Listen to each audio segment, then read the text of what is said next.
Hi, and welcome to Cujo Sound. This is Game Audio Talk about We Happy Few. Game Audio Talk is a series of videos that I do where I analyze game audio and music in other video games.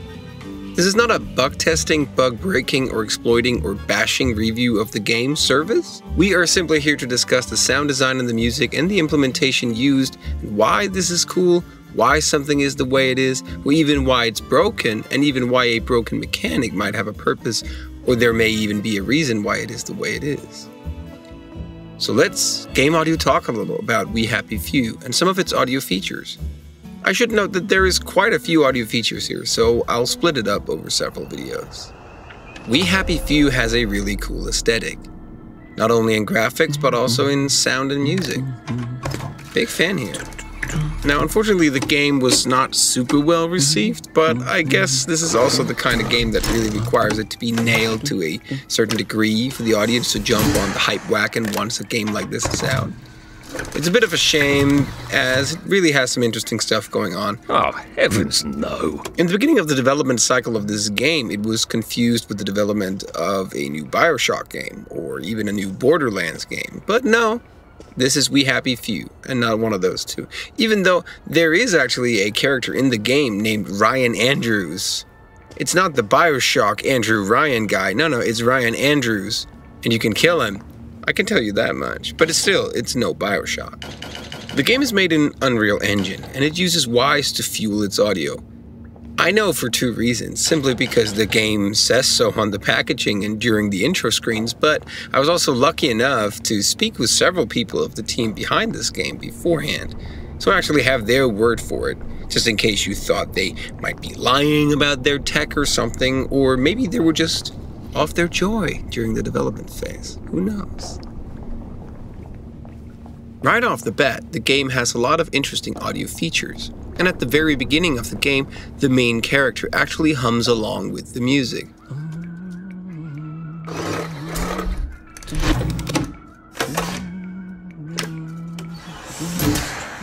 Now this may not seem like much, but this actually requires quite a bit of syncing to work. It can be faked by having the entire soundscape played back as one file, which is also fine, and that happens a lot as well in other games, where faked environments are played back like this. But in a real game environment, which I think this is, it requires the dialogue and music to be played back separately, and this requires some sort of sync pattern in the shape of markers in the music or in the logic behind it all to make sure that it all works together. I should just take my joy, shouldn't I? What I really like about We Happy Few in general is the softness of all the sounds. The game is really well mixed. All the Foley, footsteps, sound effects, and overall ambient sounds are all mixed together very, very smoothly. And it's almost like any transient in all audio files has either been completely destroyed or they're at least very well controlled.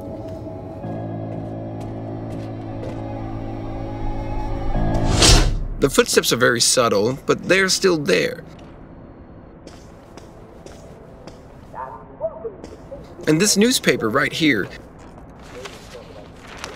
sounds very much like it's the actual newspaper in front of you, and not just some paper sample asset being thrown at you randomly, as some games do. What I'm trying to say is that the sound design is really well done here, and all sounds are all very controlled.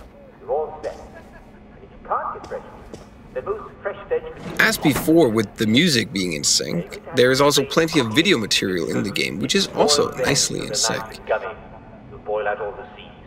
This can also be difficult to do, depending on how it's played back, how it's occluded, tracked by the system, and how the graphics are handling it when it's not actually shown, like if you turn your back to it.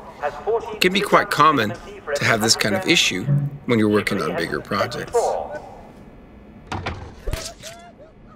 There you are. The game also has plenty of disturbing moments, so let's enjoy one right here, shall we? Uncle Jack did a whole show about it. You smash it until all the sweets come out. Come on, hit it! Hit it! Hit it! Go on, give it a big old whack!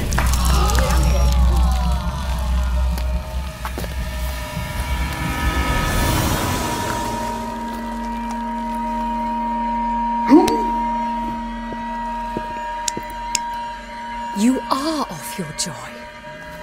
Take one of mine. Like I said, the sound design is really well mixed, and it never sticks out as being too loud, weird transients, other spikes, or other things ruining the experience. Probably a bad time to ask for that raise. Like this runaway scene right here. Good job.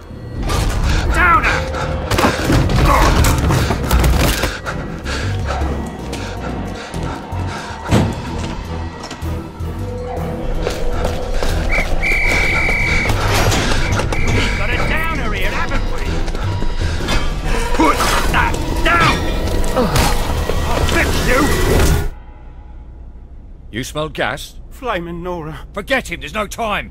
Besides the sound themselves, the soundtrack is also really nice, but all of the music stuff we'll actually go over in a different video. A quite simple control mechanic that can be rather difficult to control depending on how your code handles a few things is this radio right here. When you turn it on and off, the signal is either killed with volume control, but that's unlikely as it's inefficient,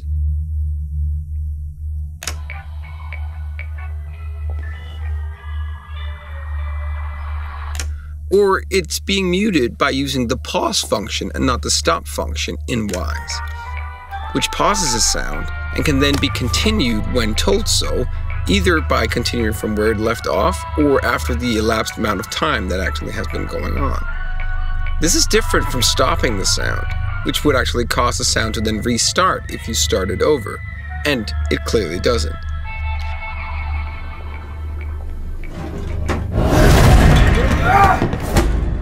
The game also has a strong visual way of showing low health, and as they should, it also has a musical and sound indicator that you are about to die, which is quite well done. Once you go into a dying state, and you are clearly in need of meds to power up your character,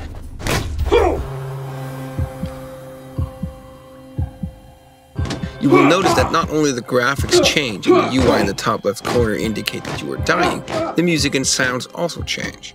Sounds are muffled, music changes, and the music specifically is interesting as it seems to speed up and change depending on how close you are to actually dying. The heartbeat also speeds up.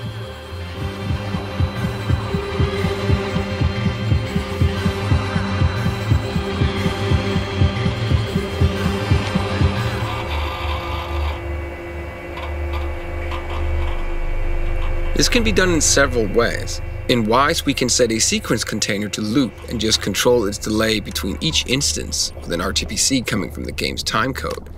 Or we can set up a music container which has MIDI here and then control the playback speed. There's no right way of doing this, but the key is, as always, that if it works, and if it works well, then why not? We Happy Few also has some really nice transitions, like this one here when moving from one area to the other indoor.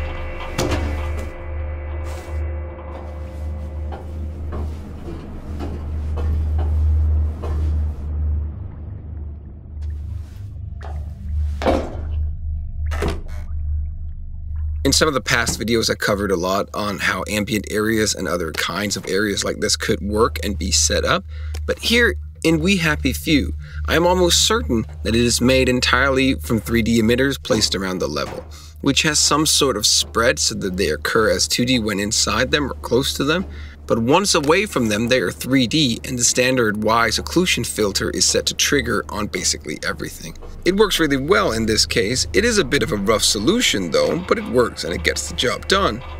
And it gets the job done nicely.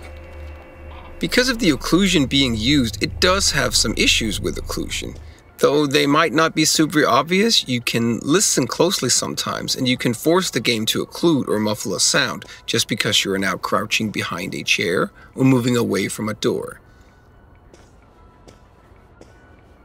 That goes as well for ambient sounds in the room where you are, which leads me to believe that the ambience is also 3D and not 2D and occlusion controlled.